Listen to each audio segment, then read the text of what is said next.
Perfect. All right. Hello, everybody. Welcome to Truly Inspired, the podcast. I'm Vida, mental health coach, life lover, mental health survivor. And this is season 2 of my show. The whole reason I started doing this podcast was so I could share stories of people who have overcome any of life's major hurdles. And with that in mind, I'd like to introduce you to my guest, Dennis Whittaker. Say hello, Dennis. Hey. So, Dennis and I have known each other a few years now. It's 2013. 13 is when you started again? Yes, December 2013. Okay, so man. Through March of 2016. So yeah, we've known each other for a while now. Yeah, it's been quite some time. So, Dennis, introduce yourself. Tell everybody a little bit about you. Okay, sounds good. My name's Dennis G. Whittaker. I got the G in there, of course. I am a stage 4 cancer survivor. I had a stage 4 tumor at the base of my tongue. So what I kind of wanted to do is share with you kind of what my life was like before cancer, and then kind of talk about how that whole thing progressed and where we ended up today. So before cancer, as Vida mentioned, in 2013, I was an owner loyalty manager, and we worked at the same dealership in San Antonio, Gun Nissan. And we just had a great time together. We were very successful, did all kinds of fun stuff. And at that part of my life, and pretty much my entire adult life, my thing was to work. I'm a very good workaholic. So I was so focused on the job that everything else was second to it. The family, everything was secondary to that. So the title of the book that we're going to be talking about is Cancer, My BFF. And talk about oxymorons. That's just a ridiculous title for a book. Who thinks of cancer being a good thing? So this is why. If I kept working at the pace I was working, I probably would have been dead 3 or 4 or 5 years ago anyway. But now, since I've had to deal with cancer, it wasn't easy. It's a harrowing ordeal. So don't sign up for it if you can avoid it. But when you get on the side of it, if you have the right mindset, you can actually end up in a better place. So today, I am retired. I relax. I do artwork. I do paintings. I write. I do all these different artistic kind of things, which is really important because one of the artifacts I have, and that's what I call the side effects that I got from cancer, kind of the gifts, is a major cognitive disorder. And what that means is it's kind of like somebody that's in a motorcycle accident. And everybody refers to this as chemo brain. Most people get over it. You know, it's a year or two and they're a little slow on this, that, or the other thing. What I ended up with is considered to be progressive. So certain parts of my brain work less, a little, and it's a noticeable difference. Every few months, it's like I forget more words. I have trouble doing this, that, and the other thing. But at the same time, I get more artistic and more engaged with the other side of my brain. So just don't ask me to do any math in my head anymore. I used to be really good at it, but forget about that now, right? Good thing smartphones have calculators on them. Yeah, exactly. I lost my water. Yeah, and I reference that in my book too. Now I need one of those calculator thingies. Oh, yeah. What's that? And I lost my water cup. Oh, there it is. Okay. Want to use mine? I got it right here. You're a little far, Dennis, and I'm a little parched. There you go. But I found it. So, all right. Well, you know, you talked a lot about being this insane workaholic, and I remember you putting in really long hours at the dealership. Yeah. Why don't you tell everybody kind of where you came from, you know, the kind of jobs you've had, type of hours you've put in, and some of the things you've done in that space. Okay. Well, you know, I was born a long time ago in Ottawa, Ontario, Canada. Oh, you're Canadian. I had no idea. I'm a Canuck, yep. And my family moved to Arizona when I was 7. So we're going back to 1967. We're going back in the Wayback Machine. Okay. And I lived there till 2003. I moved up to Colorado and lived there for a decade. 2013, I decided I'd come and visit Vida here in San Antonio. And I lived there for a while after I got cancer and was getting back to living, but not in a good state of mind, basically. We sold everything we owned. We bought a little travel trailer and we bounced around all over the place, taking pictures and relaxing and enjoying our life because there's no point in me trying to work anymore. So I tried really hard. For a while, they let me work from home. And it just eventually got to the point where it wasn't worth it to anybody for me to keep doing that. Yeah. So anyhow, as far career-wise, my first career was 33 years long. And it's actually longer than that because I started working for my parents back in 1967, believe it or not. Anyhow, I grew up in a business they had and eventually became the president of it. And then, we grew the business well. It was a successful enterprise. At one point, we changed it over into more of a manufacturing operation, where before it was a job shop where people would bring us stuff and we paint it, a screen printer or whatever. So anyhow, I turned it into a plate and panel manufacturing operation. If anybody's interested, you can look up Panel Crafters. It's part of Liberty AV. Anyhow, I could talk all day about some of this stuff. But in 2001, I sold that business to Liberty AV, what used to be Liberty Wire and Cable, and they brought me on as a VP of Product Services. So I was responsible for anything and everything to do with products, whether it was developing them, inventing them, get them sourced, quality control. I managed the procurement team. Anything to do with working with marketing and things and all that stuff. So I was a pretty engaged guy. And the thing I did for a hobby while we were doing that, and probably the most important thing I ever did for them, was a lot of software engineering. And it was taking an issue with the business that is using a canned piece of software and saying, hey, if we re-engineer the software a little bit, we can make whatever this process is better and more efficient. So I did so many of those, it's ridiculous. So anyhow, eventually I lost that job in 2010. That was during the bad economy. So then I decompressed from this because that business ended up being sold 3 times while I was there. And it's now part of Wesco, which is a Fortune 500 company. And that becomes wildly political and it's not fun anymore. So then I had a kettle corn business for a couple of years. And we set up at the post at Fort Carson. And we sold ridiculously delicious kettle corn, all kinds of flavors, cheddarific, scintillating cinnamon. We had all kinds of things going on. Anyhow, at some point, a couple of years later, I decided this is nothing but fun, but you just can't make money selling popcorn every day to soldiers. So I decided I could sell cars and make more money. So I got involved with selling cars. I did make more money. And then we decided, let's just move to San Antonio and see how it works out there. And then that's where we met. That's where we came in. So the workaholic thing, I was always working. Practically the point in the 4 or 5 hours a night I would sleep at that point. I'm dreaming about things. I'm dreaming about some next new product or how to integrate something a different way or whatever. So it was ridiculous.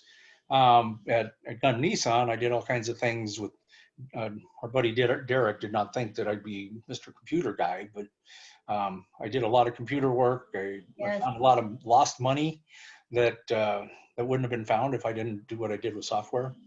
Yeah. So I remember analytics were like a really big theme.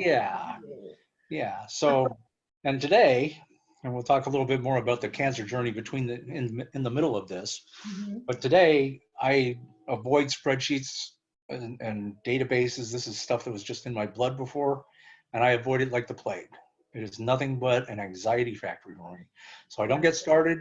I start going down there. I get anxious and nervous and upset, and I'm not here to be any of those things anymore. So c'est la vie to all of that. Yeah. So, yeah. So when were you diagnosed with cancer? Okay, so I'm going to go about 3 months before that. Okay. And this is important for people to understand. So I went to a general practitioner, your family doctor guy, and I had a sore throat. I was coughing all the time. I was sleeping all the time. I was tired. All my work energy was gone. You probably noticed it, that I went from just being crazy to where I just started slowing down. And even though I hadn't been diagnosed yet. Weren't you losing weight too? Just kind of. Well, I was, but that was an intentional. Oh, okay. Yeah, I was working hard to lose weight. Okay. And with the cancer, the first thing an oncologist tells me to do, when I weighed like 250, 260, said, you got to go put on 40 pounds if you don't want a feeding tube when you get radiation.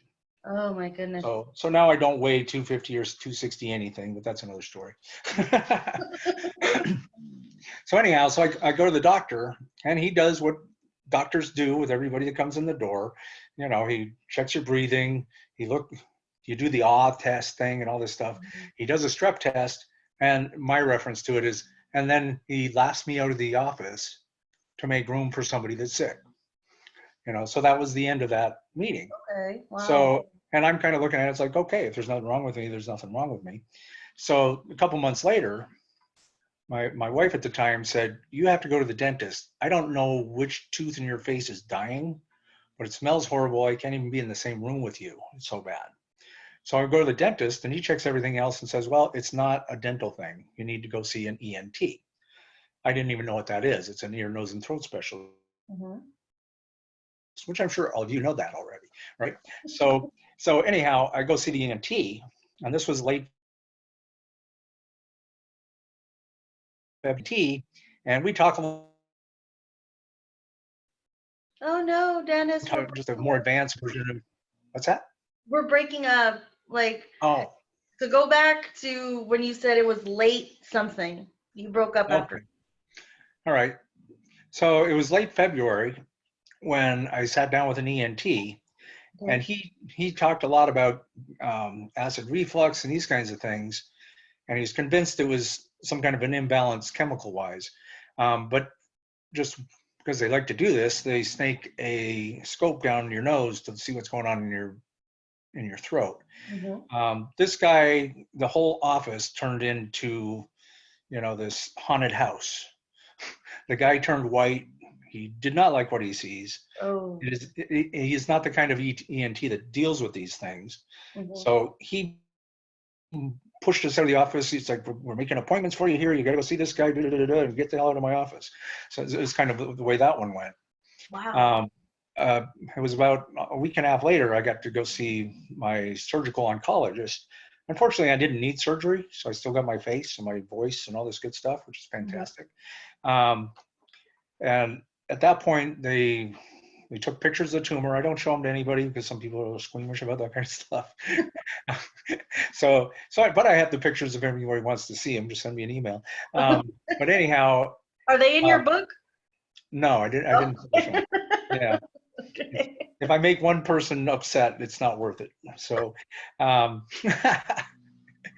so anyhow, they did a biopsy on my neck, and at this point in time, I've got, you know, everybody has, I forget how many, 5 to 7 lymph nodes in their neck. And these are the filters that filter out your blood and keep all the crap from floating into the rest of your body. Well, when it gets to the last one, the next place all that stuff goes is into the bloodstream. So if you got cancer in that bottom one, it's going to manifest itself and they're going to go party all over you, which is not a good thing. So anyhow, every single day from the time I saw the surgical oncologist till a week later when I got to see the oncologist that I had to work with, every single day, a new one of these things was popping out on my neck. Enough to the point that you could see it in a mirror, that I've got this row of these things popping out. So I get to the oncologist on a Tuesday. He puts in what's called a Mediport on Wednesday, and that's a device they put in your chest and wire it straight into your heart, basically. So when they do chemo, it gets processed immediately. And apparently it hurts a lot if you put it through their arm, but they're more concerned about getting it distributed as efficiently as possible. And then the very next day, I'm in a chemo chair and going through the chemotherapy process. Wow.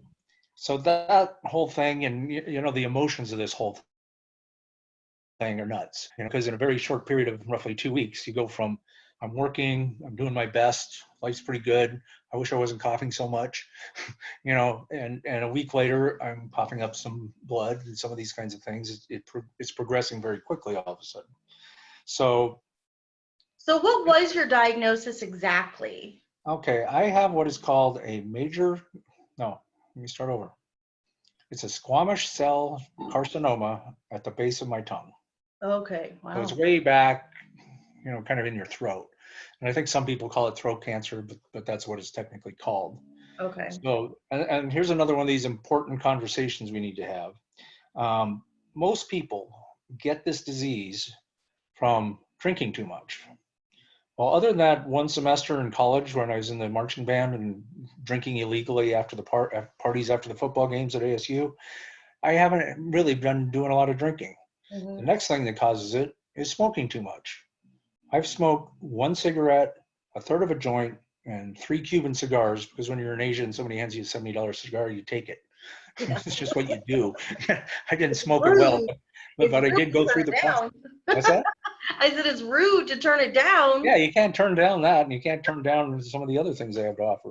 Which Oh, which brings me to this point. Okay, so I'm getting to the end of the story first, but I used to travel to Asia a lot when I was with Liberty. As the supply chain guy, I set up a supply chain in Asia, mostly in China, but Taiwan, Korea, some in Hong Kong. I was all over the place over there. Anyhow, within this, the next thing you know, that you get introduced to certain kinds of things, certain forms of entertainment that aren't necessarily good for you. So I think does that cover it up good enough? Okay, it doesn't require clothing if anybody needs a little bit more impact on this. So sorry about that. So anyhow, the third thing, the only other thing that causes the disease I have is HPV, mhm. which when they told me this, I didn't even know what it was. And I had to go look it up. And basically, and I sent this whole paragraph, I got it in the book, What is HPV? And it talks about this whole thing. And I sent it to my oncologist, and because I wanted to do a fact check. Do I have all the facts right? And he simply replied and said, it's as good as anything else we come up with. Nobody really understands how it works, how it transfers, or any of this stuff. Right. But basically, everybody on the planet gets exposed to HPV. Mhm. It doesn't take much to end up with it. So I may or may not have attracted it when I was in Asia. If it happened, it happened. It is what it is. And it could have been something I picked up 10 or 20 years ago. I don't know. So anyhow, you go through this process and you get HPV, and that's the other thing that can cause it. And it's called the number 16 marker. So when they take a biopsy, they find out, yes, you have cancer, and yes, it's associated with HPV. So, Wow. and it is considered a sexually transmitted disease, but I also understand that just kissing somebody, you could potentially get it from that too. So Mhm. it's not, it just is what it is. Yeah. So, My so dad yeah, used to tell me everybody's got herpes. yeah, everybody's got something going on, right?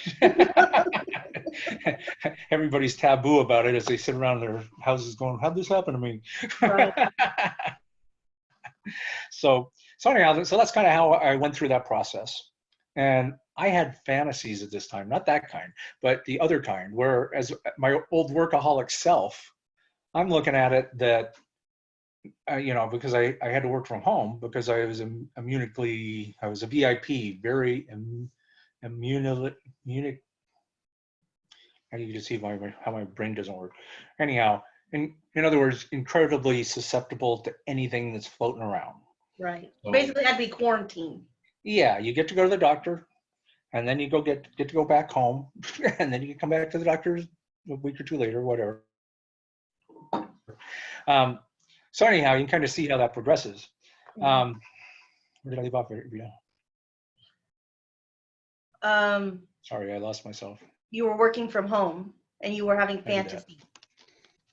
Oh yeah, so yeah, back to my fantasy. So I'm thinking because I combined like 6 different pieces of software from the dealership and put it all into a single place, and then was able to report things from a completely different perspective. Hmm. And it had a lot to do with how successful that dealership was. They had pictures of data they had no idea could be put together. Right. So anyhow, so I'm thinking this is fantastic because now I get to work from home. I can work any hour of the day, so it doesn't matter if I'm doing it at working hours or 2 in the morning when I wake up or whatever. 7 days a week, I can basically work at my own pace. And I'm like, this is fantastic because I can finally just do this work and not be distracted, not have to go to meetings, not have to run around and answer questions, and just focus on this. And that worked great for about a week and a half. And then the chemo kicks in Mhm. and things start to slow down. Yeah. So I went from I'm going to do all this, And then for a few months, I was able to basically do the primary functions of my job. But the whole time, my output per hour was shrinking over time. And then when you get to radiation, and this will probably freak you out, the radiation, the only way they can associate that when they do radiation in your throat is akin to gargling with boiling oil. So that's the kind of damage it does to your throat. Yeah. And you think after 35 days of this, it's 7 weeks, 5 days a week. So you think after 35 days of this noise, it would be all done since they're not zapping you anymore. That's when the fun starts. The next 2 weeks it's ridiculous how bad it is, because the radiation, it takes a while to get started. And when it stops, it's like a freight train. It's still going. Manifesting. Yeah. Wow. So ultimately I ended up, it got to the point where the day I retired, I had finished spending about 30 hours on a report for that computer system I was talking about that used to take me 1 day to manage all the reports in the system, all the new data links, because every quarter the data changes what people need to see. So I'm changing the software every 3 months. No big deal. I just do it. I can't do it anymore. So that's the day I sent in the text or the email and said, I just can't do this. Yeah. So, and it worked out. They were shocked. It's like, what are you talking about? You can't do your job. It's like, well, let me show you this. So. I know that feeling. Yeah, totally. When you feel that you're just done. What's that? And I said that feeling when you tell them that you're just done, that you just can't anymore, because that same thing happened to me when I decided to leave them. I can imagine. You were a very important cog, not a clog, a cog in that wheel. You were never a clog, trust me. No, now I wear clogs from time to time. Oh, yeah. I got some Birkenstocks.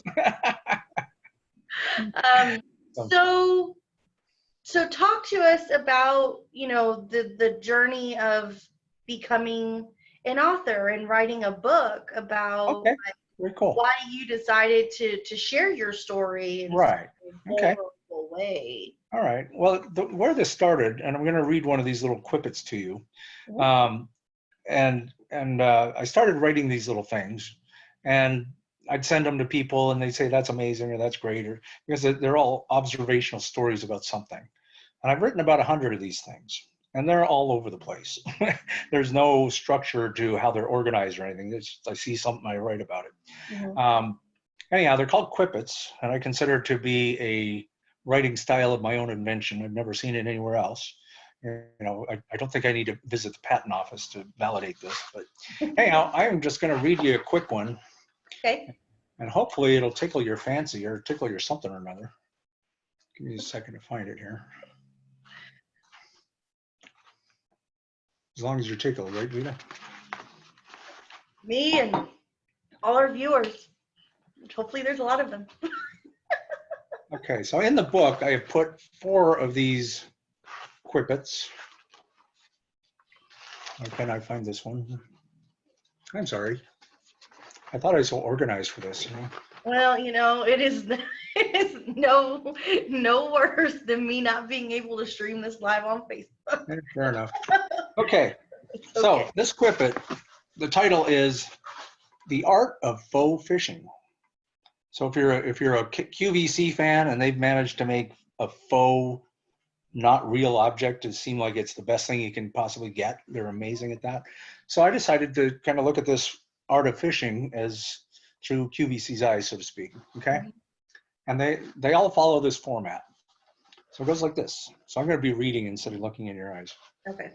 For all of those that either don't like fish or find the process of traditional fishing with bait and hook somewhat hard to reconcile, today is Thursday, April 25th, 2018.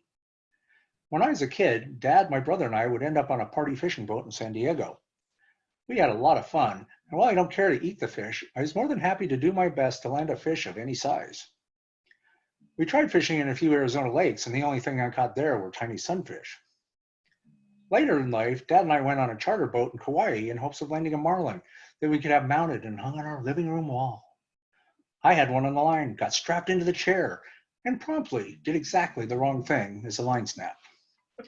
This gave a whole new meaning to the phrase, should have seen the one that got away. As the kids grew up, we made an effort to share the experience of fishing with them. Outside of an expensive visit to the trout farm near Sedona, the only thing we ever caught was a really nice 7-pound sunburn. Now that I'm retired, it would seem that fishing would be a nice pastime. Save the fact that it isn't really fair to torture the poor fish, then not show them the respect of an open flame. That made sense to me, so traditional feeling isn't really on my to-do list. But then it occurred to me that I could still enjoy this process. A fishing pole, some weights, and a bobber is all I need to look and feel the part. This would spawn the interest of other fishers who would stop by and ask if I was having any luck, and potentially deciding that I had found their perfect fishing spot. Oh no! This, of course, would spawn the interest of other fishers. Did I already say that? I did. Let me go on. My AHB, and we'll talk about that in a minute, my AHB doesn't like the idea so well, so something else occurred to me. If I set up 2 or 3 poles and look real serious about my faux fishing, when folks ask if I'm having any luck, I could frown, say no. I've been working this spot for hours. And if I wasn't so lazy, I would move on to a better spot myself. I think I may end up with a catch of the day. A private and quiet spot on the lake, a cold drink, and all the time in the world to fish for my next quippet. Any bites? Oh. So in the book, here's the book. There's 4 of those quippets. One's about lemonade. One's called "Are You a Factory Second?" which puts the human experience of having babies into the whole manufacturing 129-point inspection kind of process. Oh. So anyhow, the cool stuff for me about all this, because of brain issues, I get to reread my book, and I'm always my best fan. It's always a good read. It's like tripping over all this stuff all over again. It's like, oh, I wrote that. That's pretty cool. Well, I mean, the fact that you have written a book is astonishing. So many people want to write books, but they get scared out of doing it, or they don't think they're good enough. And what made you just be like, fuck it, I'm gonna write a book? It was basically the quippets started turning into, for a while there, it was all about the cancer treatments and things of that nature. So that got me to sit down and write out a table of contents. I just wrote it out. It's through each chapter. And if you read the book, there's a warning on the back of the book. Do you have that picture, Andy? The one of the HH sticker? If you do, you can bring it up. So anyhow, I rate this book as HH in the movie rating world, which stands for honest and hilarious. And it goes on to say that this is not a traditional book, so please don't expect it to be. Chemo Brain was my co-author. So when you read the book, and the book it's unique upon itself. I've never seen a book like it. People tell me I've never seen a book like that. I've had very good responses to it with the many people I've shown it to. Well, there you go. And then at the bottom it says, to keep it real, this has not been touched by a professional editor. I hope it to be worthy of an A+ for being brutally honest and hopefully hilarious. So I purposely didn't have an editor come in and change it, because the way the book's written and some of it repeats itself, and it's well done. I'll pat myself on the back that way. But if an editor had touched it, it would have taken on a different flavor. And what I share with people is this is how, in this paragraph, 2 paragraphs I restate it again. That's just the way it is. So anyhow, so I have a lot of fun. There's a reason I refer to myself as hilarious. And I am a legend in my own mind, of course, so that makes that all very easy to manage. Well, since I have the pictures pulled up, sure. You want to talk about them? Yeah, absolutely. Okay, so we'll just. What you want to show me first? From the beginning, or let me just go in order?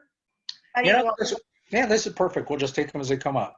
Okay. Okay, so this is a typical chapter page. So you can see this one's chapter 9, and it's referred to as the fentanyl days, which for people like me that have gone through this stuff, you end up on fentanyl, which is 50 to 100 times more powerful than heroin. Oh. And that's what you need to be able to deal with the kind of injuries I've acquired through this thing. The next thing you'll see under the title is it says, "Does anybody really know what time it is?" by Chicago. Does anybody really know what time it is? So anyhow, and I got to take a minute to acknowledge and recognize my sister Donna. And she's the one that did all this formatting. She came up with all the title bars and got all the pictures in the right places and in the right formats and the border things around it, and all the formatting in the book. She took care of it. All the images in the book, there's over 30 of them, are all my own work with the exception of 2 of them. And this one is a hybrid because I took the picture of the watch. That was really tough. It took me 7 seconds. It took me 6 seconds to find the camera and 1 second to take the picture. So anyhow, and I sent it to Donna, and she had taken a picture because she does a lot of photography, does a great job at it. Anyhow, she took a picture of some water with the ripples in it, like the circles. Mhm. So she turned that into this graphic image.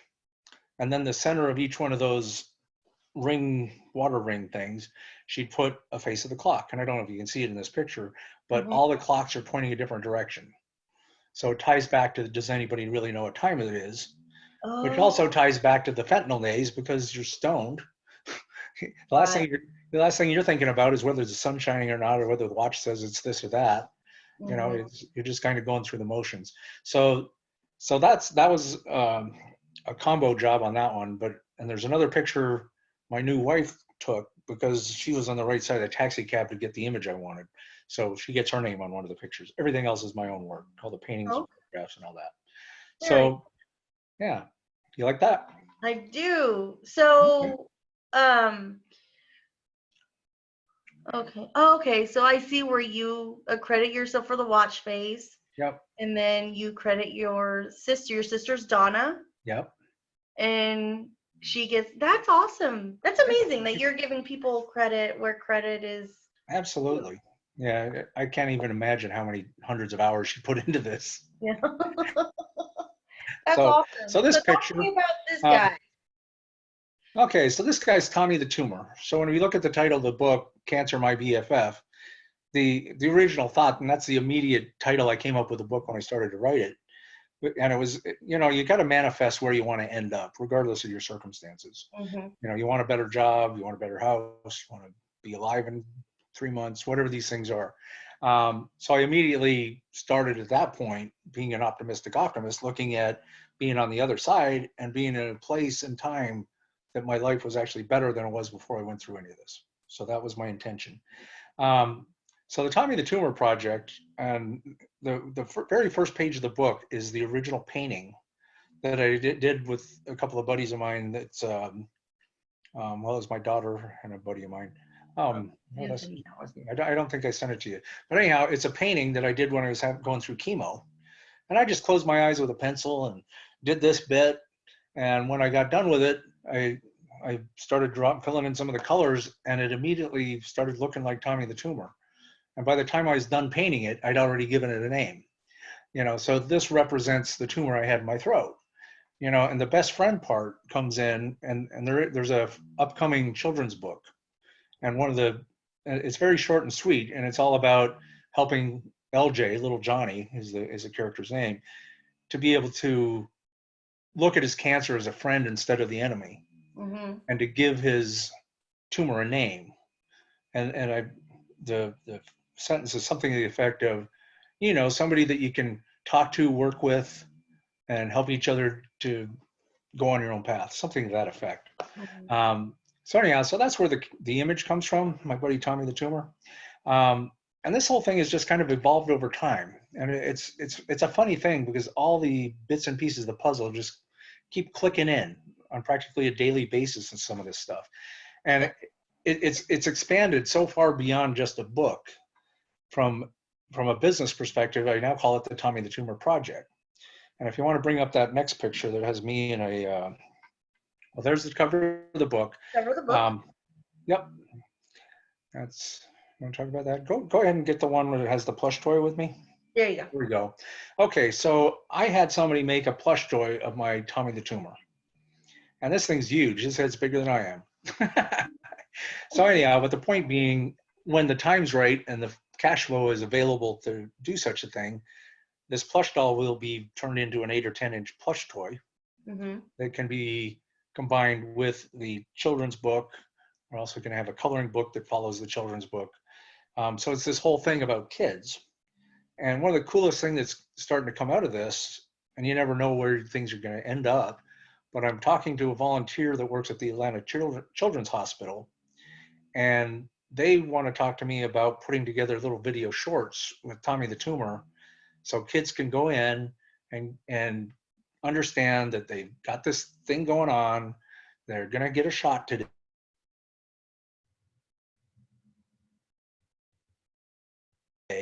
It's not your fault, just like it through. Tommy's here to help you out, and this is what's going to happen. You know, so it's done in a friendly, cartoonish sort of way.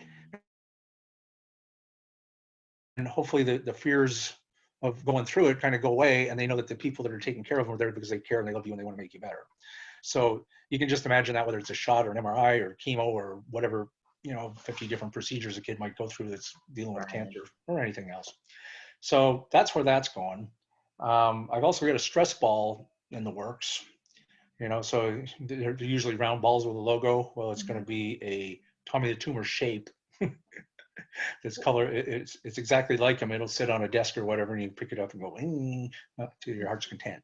See, and I would imagine that might actually be more ergonomic than a ball, because I think he'd be a little easier to grip. Yeah, because it's a massaging stress ball. That's what that is. So anyhow, and there's all kinds of things, and it's just kind of cool the way this is working. Go ahead and pull up the rose. I'll talk about the rose because that ties into this. The picture or the painting? Well, we're going to start with this one. So this is a photograph that I took in Cottonwood, Arizona. And we're at a Chinese restaurant, and there's this glass with a rose in it. And I just kind of got this funny angle and took the picture, and I loved it. It's just one of those things that sometimes you take a picture that it takes you back to that moment. Now, this isn't going to take you back to that place because most people haven't been there that might be seeing this now. But anyhow, if you bring up the next picture, what I do with all the pictures in the book, and I've done about 5 of them this way so far, this is the same photo that I sent to a company that makes paint by number kits. And they send you the canvas and you buy the paint and the brushes, and then you can do whatever you want with it, right? So it's not so much you're trying to completely replicate what the original was, but you're just having fun. And I'll tell you what, it's the best hobby I've ever had. I just get lost. It's very relaxing. So anyhow, so that's the way that works. Well, then after I get the painting done, I send it to somebody that can professionally scan it like they do on any fine art piece, because I'm, legend in my own mind, this is fine art. Believe it or not, it is. So anyhow, I get it scanned, and then, so now I can use it for posters or thank you cards or whatever. Paint by number kits are already done because that's the process to get there. And things like, so that becomes something I can market. You like the rose picture? So, and we'll talk about this real quick. What I discovered through this whole journey is it really comes down to 2 things that people need to spend their time with. One is that piece that I refer to it as intentions. And this isn't out of the book. This is just kind of how I've come to feel about these things. So the intentions go back to me sitting down, going through the process and identifying, saying that cancer is my BFF, right? That is my goal. At the other end of all this craziness, I'm going to end up in a better place. That's my intention. That's what's going to happen. Then the other part of it is what I refer to as distractions. And distractions are the things that get your mind off of all the noise that's in your head about the next treatment, about the next thing, about whether you're going to live through it or not. All this noise that's in your head is wildly unproductive. It's wildly unhealthy. And it's probably the biggest thing that interferes with people recovering from their problems because they're too balled up in the stress of all this. So the painting is a distraction. If I provide you with a puzzle, a 300-piece puzzle of one of these photographs, that's a distraction.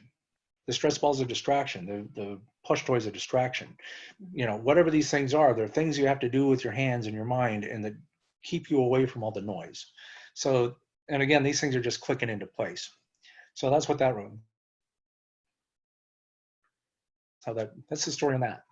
Okay. So when, um, so we kind of moved through things pretty quickly. I talk too fast. Back to Tommy the tumor, Yeah. and creating like kids shorts and a children's book and coloring books and stuff like that. Is your intention to kind of normalize the cancer conversation, because their parents are terrified, so they're Absolutely. fearing they like their fears being projected on the parents from the, Right. and then they themselves are being poked, prodded, scanned. Right. Yeah. Do they have the same problem? That kind of thing. Yeah. Yeah. So, yeah. So to answer that, I'm sorry, refresh my memory. What was the actual question again? I have an answer, but I don't remember what it's referring. So the normalizing the conversation. Okay. Yeah. So whenever you go through something like this that goes from a hobby into a business, because it's very quickly becoming a business enterprise instead of just a hobby, which Mhm. I intend to manage through hiring very good people that can take care of all the stuff I don't want to do that I can't do, so I can sit around, paint things, and talk to good people like you. That's my Right. goal. Um, Life goals. yeah, exactly. So anytime that you're involved with a business thing, the first thing you got to do is look at what's your product, who's the target market, and who are your competitors, Mhm. right? So then you have to analyze what's the difference between you and your competitor. What's the edge? What is it you have to offer? And as I talk about this, I have a lot of respect for the competitors. So anything I say is not intended in any way to indicate I don't support what they're doing, because they do some important work. But the way I perceive this is when you donate $100 to the American Cancer Society, the, the possibility that that money is going to rebound in some way to your situation and your environment to make your day-to-day and your life today better is very close to 0%. It's going to be sent to a major corporation called the Cancer Society. They're going to divvy it up. They're going to do some research. They're going to help somebody else's family with a place to sleep and whatever, for a doctor's visit. Again, very, very important. But a lot of these people don't have the resources to donate money to those kinds of things when they have a kid or loved ones that's in the hospital, and you want to take them flowers, or you want to take them whatever, So all of these products from the book and everything through this all tie together to provide people these distractions they need. And it gets the conversation going within the family, because, Mhm. you buy one copy of the book and well, your husband's sleeping or whoever it happens to be, or your child, or whatever, you pick up the book and you read through it and you get a better understanding of what all this stuff is all about, and that there can be a good side at the end of it. Mhm. So that's the way that whole thing kind of comes together. Did that answer your question by any chance? Yes. Okay, fantastic. Yes. No, because I'm all about talking about the shit that everyone's afraid to mention. People Exactly. are afraid to talk about things like cancer and major mental illness and Right. suicide. But if no one starts talking about them, if no one starts to help them openly and Right. honestly and loudly, no one's going to Yeah. learn. People aren't going to Exactly. learn. So Yeah. I am like 100 with Yeah. You and I think very much alike with all this stuff. So Mhm. So okay. let's talk about this picture. I think this is the only one we haven't talked about. Okay. So this picture, it's for chapter 6, and I doctored it up because I've got this kind of rolling social media campaign going to Hmm. some degree of success. And they're all based on the same conversation. It started with cancer is so serious. So we're not hiding from that. It's exactly what it is. But then at the bottom, it has a line that relates to the photograph. So at this point, it says, at some point, you got to just take it on. There's the one with the roses. Sometimes you got to stop and smell a rose. I know it's a cliche, but it fits. So basically, I'm taking the pictures out of the book and turning them into these kinds of things. This particular picture, when you have radiation done,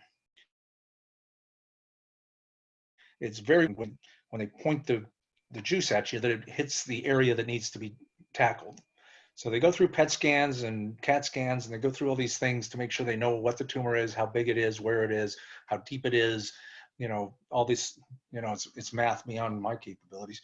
So anyhow, so after they do all that math and figure out how much radiation, how often, and exactly where it goes, then they got to make darn sure that every time you get the radiation, it's done in exactly the same place. So this mask, it actually starts out as this flat plastic thing, and they put it in hot water, and then they lay you on the same table, the same as a radiation treatment machine, and they lay this thing down over your face, and it snaps into the table, and then it cools, and it becomes the shape of your face. And you can see there's a little plus signs here a couple places. Those are the registration points. So when you go into radiation, they lay you down, pop this thing on your face, and then they line up the laser to these 2 points, and then they run away, literally, they run away to the other side of the 2 feet full of concrete and lead that they have to deal with. I guess this is nasty stuff. So they can push a button, it lasts a couple seconds, but you do it every single day, 5 days a week for 7 weeks for what I had. Wow. So yeah, so it's the real deal. So this, and I just have a kick out of it. That's the same hat I'm wearing here. It's and I've got another picture that's in the book where I've got, it's just a very casual shot with this hat, the opposite of this, not serious at all. So that's kind of how that all worked out. And thank you for sharing those pictures with. Oh no, like I love it. I mean, it's a big part of your story and the why you decided to create this book. Right. So we have time for a few more questions before we start the wacky question round. So what would you say through the entire journey? So because your cancer journey, it starts before you're diagnosed, right, with your coughing, but it continues to well after you're done with treatment. So in the whole span of your journey thus far, what has been the most difficult part? The single most difficult part was to learn to not be a workaholic. That is something that's been bred into me my whole life. This is not something you just walk away from. So for me to get comfortable with sitting around and doing something that doesn't need to be done, the whole world will spin on its axis whether I do it or not, kind of a thing. So that was incredibly difficult. The other difficult part, and you'll hear a lot of people talk about after all the treatments are over, and you go through this whole what next thing. At least for me, I went through some ridiculous depression and anxiety to the point that if somebody pulled, and I didn't drive because I'd be killing people left, right, and center. But, if somebody pulled in front of me as the wife's driving, I'm hanging out the window, flying birds and screaming and yelling. And, I'm ready to just jump out of the truck and go beat them. Wow. And me, that's not me. No, not at all. Not a violent person. I don't people and just I reference in the book that it's like watching a movie of yourself. You're not part of it. You're not in that moment. Just whatever, it all takes control, and you're just in the middle of all that. So that was difficult. And then probably the third biggest piece was I'm a project guy. I've been involved with projects all my life. I built things, I manufacture things, I play with software things, I do all these things. Well, all of a sudden it takes me 20 hours to do a 1 hour project, and then it fails miserably. And it's hard to reconcile that because I don't take on anything that's complicated anymore because it's just stressful. So I just take very little, today I put 2 hooks in the back of a thing we got for our wedding so I could put the wire across to hang it on the wall. That was an hour project to put in 2 screws and tie a wire to them. It just, so, but, and I call all those things the artifacts, so, and real quickly, the brain problems is an artifact.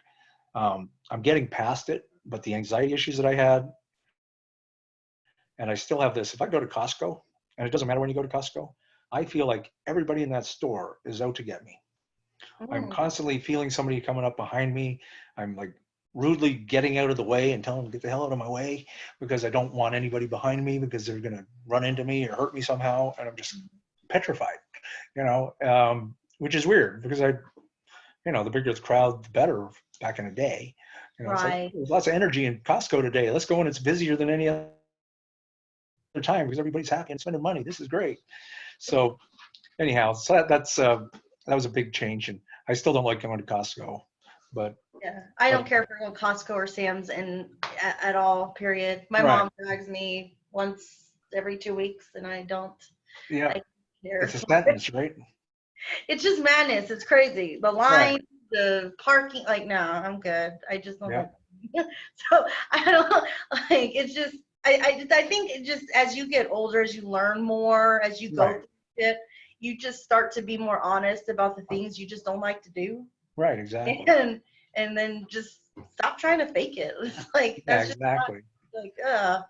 okay, so what were the three best things to come out like that you've experienced since the journey aside from your book and Tommy the Tumor, like personally, personality and Okay. Well, yeah, my personality, I wouldn't say it's completely different. I still think I'm funniest guy everyone I happen to be in. I find myself to be very entertaining. I don't know if anybody else does, but I do. I've always done that. So I still get to enjoy myself in that capacity, which is good. Major life changes. So we talked about the nonsense in Asia.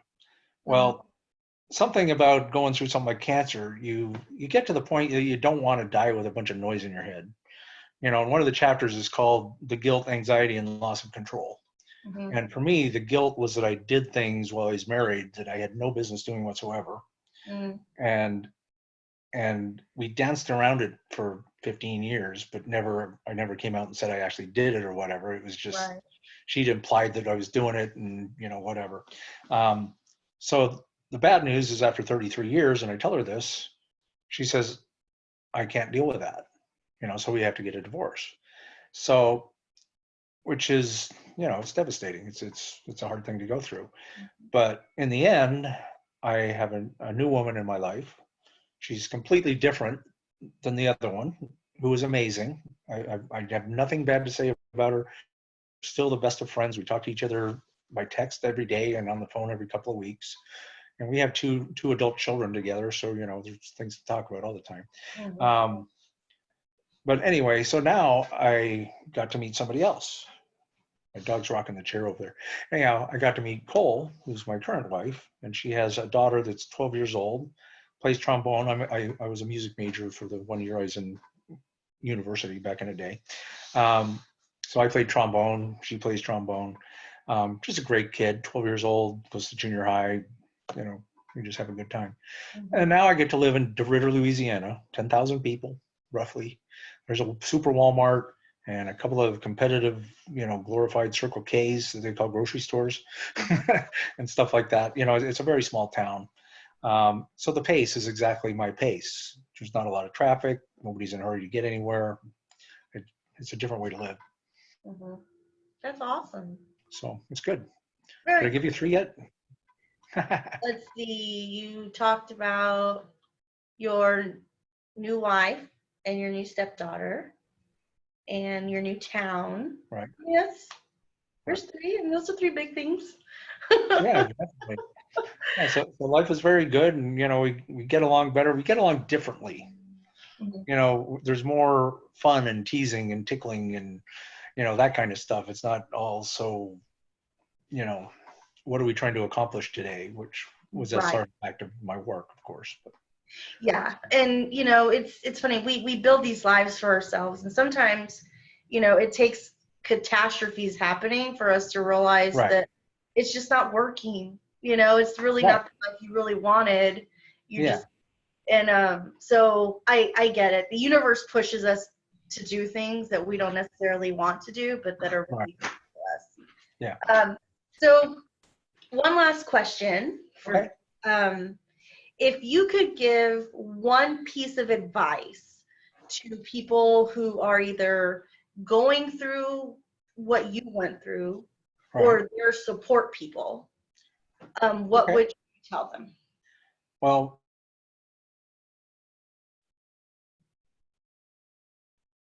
to cancer. Family members, my family is great. I'm not picking on my family in any capacity. My relationships with my family are better than they've ever been.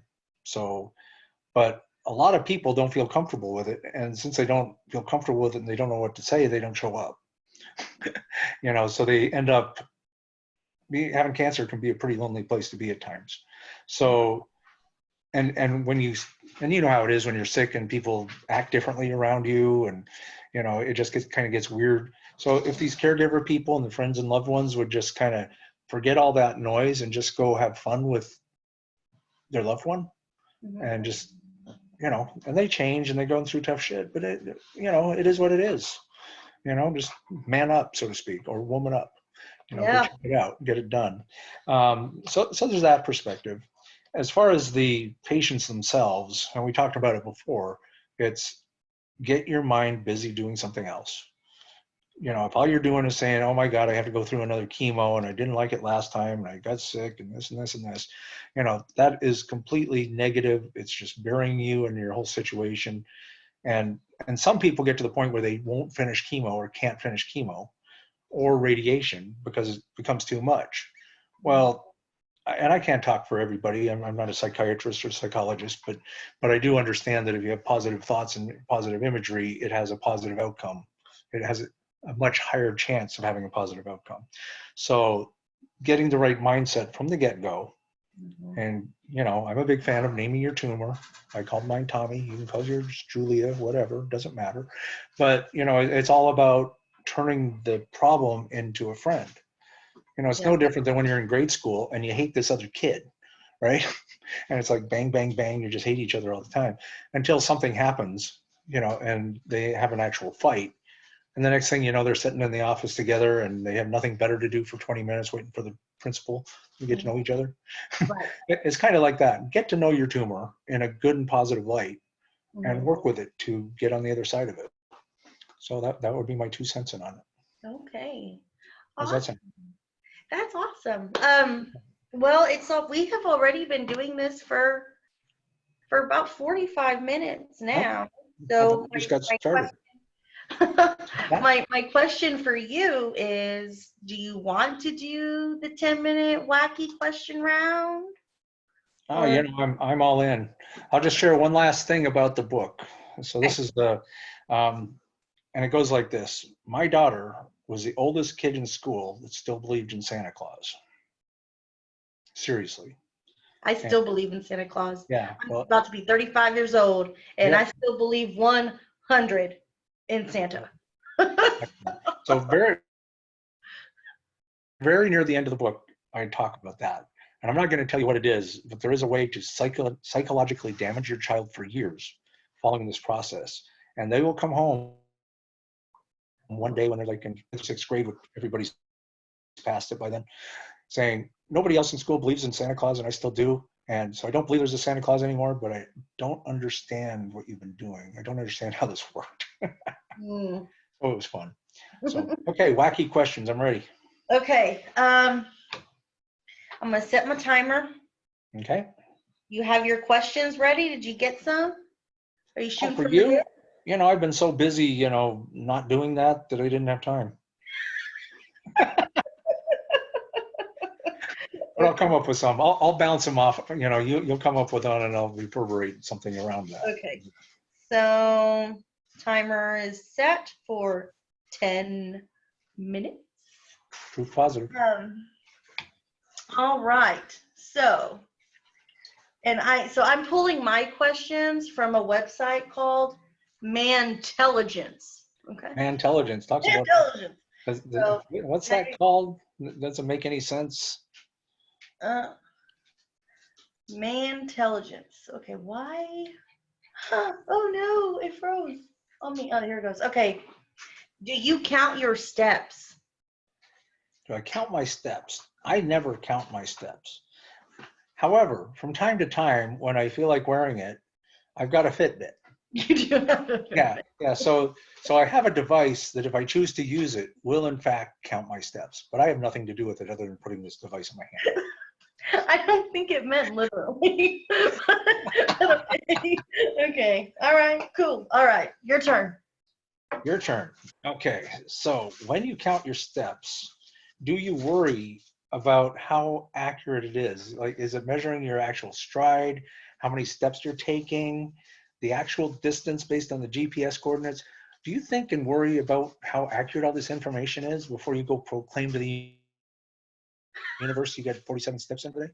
Okay, so I can't speak for the world, but I Right. can speak for myself. Okay. So, I used to be a Fitbit fanatic, and in Yes. fact, I asked my husband for one for my birthday that's coming up next month. So, but I've been through 2 of them already, Okay.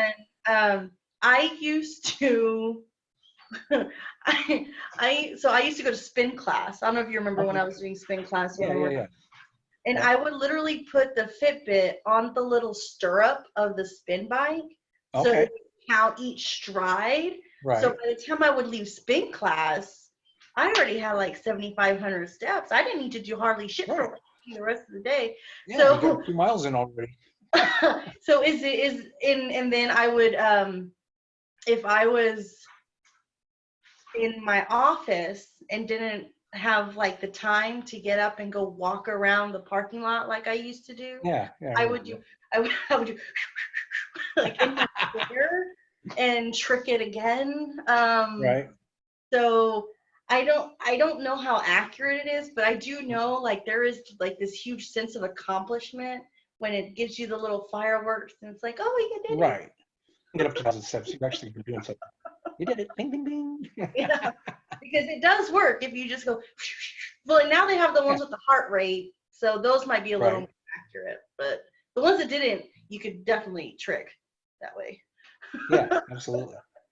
Okay, it's your turn again. My turn. What is your worst bug-related story?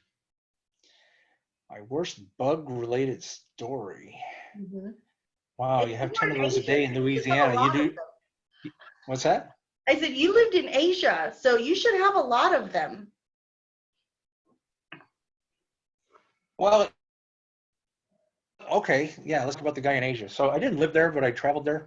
One year I went to Asia so much that I was either in an airport or on an airplane for a total of 2 weeks in a single year. Oh my god. That's I had more miles than you knew what to do with.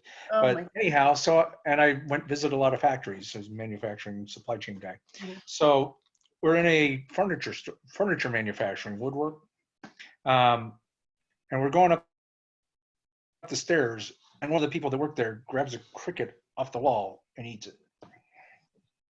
Oh, Is that oh, is that the kind of bug story you wanted? oh my god. I mean, it's from Mantelligence. I'm assuming it's stories like that it's asking for because it's Yeah, you know, a true story. the only thing I got to share with you is the truth. Oh my god. So, Ugh. and the other one, there's a picture in my book of a spider, and it's wicked cool because the spider has a web that you can't see, but the light is creating a shadow behind the spider, and the web shows up as a shadow. It's pretty cool. Oh, very cool. So, yeah. Okay. All Okay. right. So Your we're into asking you about bugs and things. So, are you the kind of person that when you run into bugs, snakes, scorpions, and the like, are you more likely to be the person that jumps off on the chair and screams for somebody else to solve the problem for you? Do you run as fast as you can as you scream, "Run away, run away"? Or do you just take out your big girl boots and just stomp on it? Okay. So it really depends on the creature. Okay. Snakes, Oh, okay. Makes sense. hell no. Like I want nothing to do with a snake of any kind. I run like the Fair wind. enough. The only time you'll really see me run. Okay. Now roaches terrify me to the point that I freeze, or I will assault people to get away from the roaches. So there's this one Okay. story, my best friend and she loves to talk about this story. So we were, I think I was like 18, she was like 20. I mean, we were really young. and Right. we were at my mom's house, and there was one of the flying South Texas water bugs, also known as ginormous motherfucking cockroaches, and Yep. um, it just flew right at us, and Wow. I was so scared. I literally took Dusty and threw her against the wall so I could get into the other room. Like, Right. legit terrifying. Yep. Oh, so my husband still gives me shit for not being able to kill them on my own. But Yep. Yeah. Everybody's got their own little things, you know. yeah, but spiders, ants, scorpions, like, dead, but Dead. Dead.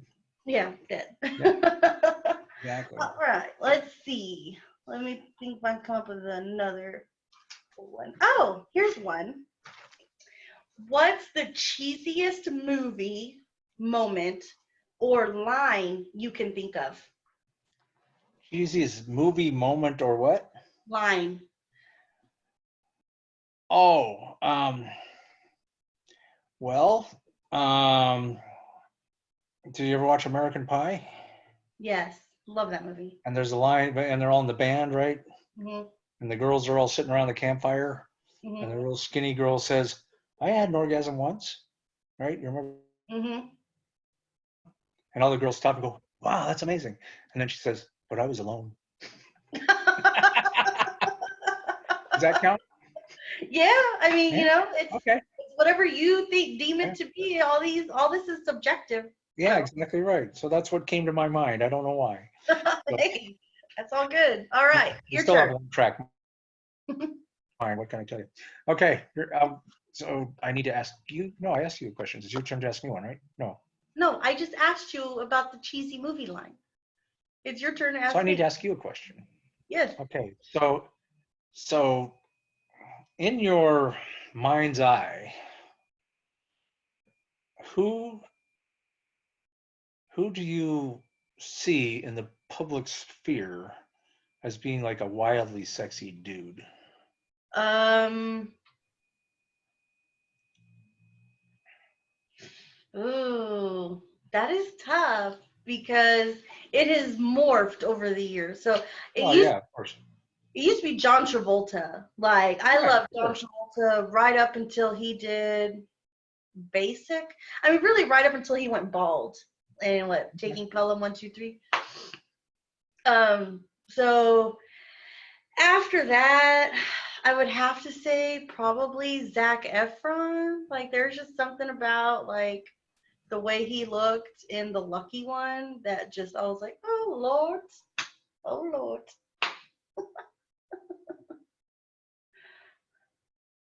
Oh, Dennis, did I lose you? Oh, there she is. Oh, there you are. Okay. Nope, I'm back. You're back Okay, now. I got scared for a second. Exactly. Okay. All right, we have time for one more question. Let me see. Okay. What is the worst food you ever ate? The worst food I ever ate. Fortunately, I learned at a very young age of things I don't like. We talked about fish. I hate fish. And I could talk about how I react to fish, but you wouldn't want to hear about it. So fish is bad. So the worst experience I had was the first time I was in Asia. We have the whole teppanyaki thing, which is fantastic. But as an appetizer, they bring this fresh salmon out that's raw. Mm. And I'm at the point at that point that it's like I have to be polite and follow their customs and whatever. And I learned pretty quickly that's a really shitty idea. So if you don't like it and you force yourself to eat it, and again, I don't have a good response to raw fish is much, much worse. So I got that thing going on. And it's similar with tea because they have this whole ceremony around the tea. They have these huge fancy hand-carved tables and the teapot, and they have to hot the pot and swish it around, do all these things. And I got all the little tiny teacups, and the tables are plumb, so all this, they dump the tea out, it goes down into a bottle somewhere. It's this whole ceremony around it. And, I'd be taking a sip of this tea, and I'm like, I couldn't stand it. It was horrible. And so I was told, it's like, my wife at the time told me, don't accept the tea. Just tell them you don't like tea. There's no way that would be more insulting than what they look on your face when you drink this stuff. You can't just say no. So after doing this for a few years, everybody knows that Dennis doesn't want to go to the place with the fish because they serve the 12-pound fish with the head still on, doing the spit, whatever. Not my thing. So anyhow, yeah, those are my food problems. Wow. So now Oh, I'm supposed to ask you one. no, that's it. We ran out of time. We didn't hear the alarm. Oh, okay, very cool. No, I didn't. No. Okay, I want to do some unselfish self-promotion for somebody else real quickly. I've got a friend, I don't know if you can see this, but her name Mhm. is Karen Howarth, and she too is a stage 4 cancer survivor. And she wrote a book. It's called Cancer, the 4-Letter Word.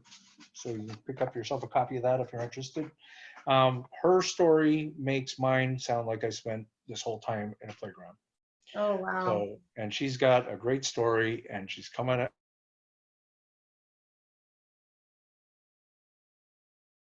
seminars and speaking engagements and does all kinds of amazing things. And she's been to hell and back. So I just wanted to do a Well, plug for that's her. awesome. Well, why don't you tell people before we go Yeah. where they can follow you on social media, where they can buy your book, Okay. and how they can get in touch with you? Okay. Get your pencils ready, and I can have Vida post this card on her website so you'll have it. Yeah, it'll go Anyhow, in all the descriptions and everything. yeah. So the website is http://cancermybff, all one word, .now.site, and that will take you to my website. And right at the top, you can click the button that says buy now, and it'll take you directly to the bookstore. And I know that everybody loves Amazon, but they don't pay very well. But if you go to this website, it takes you to the publisher's website, and I actually get a decent commission out of that. So I appreciate you going to that. Okay. Facebook, I've got a Dennis Whittaker page. I've got a Cancer My BFF page that I'm hoping to learn how to use at some point. I haven't been very successful so far. What's that? I said we will talk about that a little later. I can help Yeah, you. absolutely. Yeah, and I was informed today, and I'm so bad at this that I post stuff and then I can't find out in Facebook where these posts are. So I spelled your name wrong. I used an O instead of I. It was all jacked up. And Cole's over here all day long. Fix your Facebook. Let's get your Facebook. And I'm like, I can't find the damn thing. I just can't find it. It was here a minute ago. I don't know where it's at.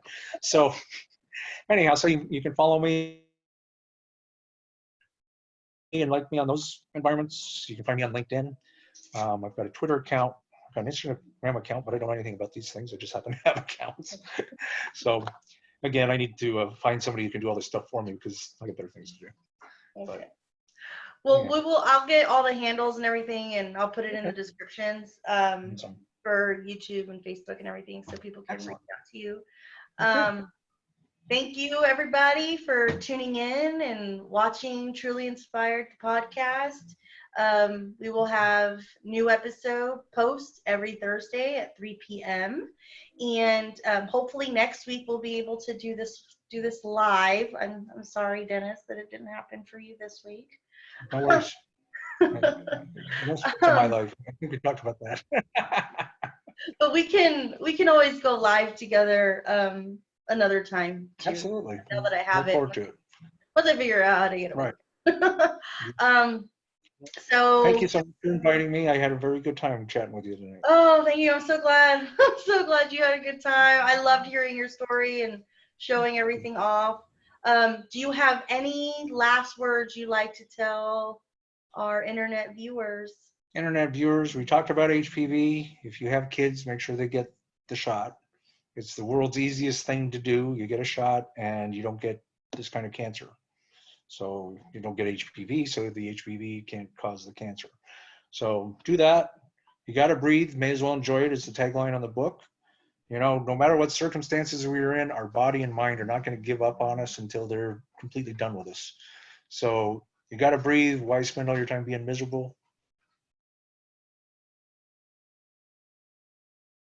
yourself, get some distractions, take yourself out, and save a penny for retirement, because I used to have lots of pennies somewhere and I can't find them anymore.